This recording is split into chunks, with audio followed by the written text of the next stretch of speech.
I'm Gillis. Today I'm going to be talking about anal rectal abscess.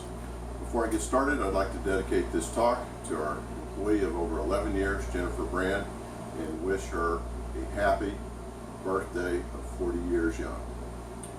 To start with, this is a model of the anal canal and the distal rectum. With abscess, what occurs is there's a gland that empties out into the anal canal. That gland becomes inflamed and subsequently becomes infected. These abscesses that occur can be complicated, and they're basically classified dependent upon their location. We can have a relatively simple abscess, which is in the perianal area, and we call that a perianal abscess. We can have abscesses that are more deep and lateral in the ischiorectal space, and we call that an ischiorectal abscess. Then we can have abscesses that are above the levators, and those are called a supralevator abscess.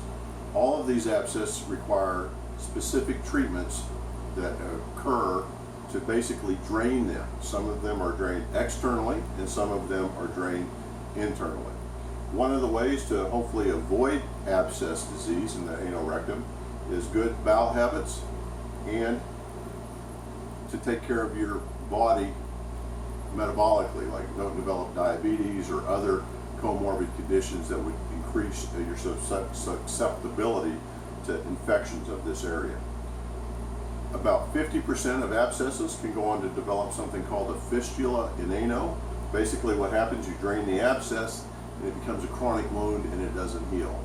And again, those can require simple to complex operations called fistulectomy or fistulotomy, meaning ectomy, removing the fistula, otomy, opening up the fistula, and again, sometimes long-term drains can be placed in the anal canal to help resolve those situations.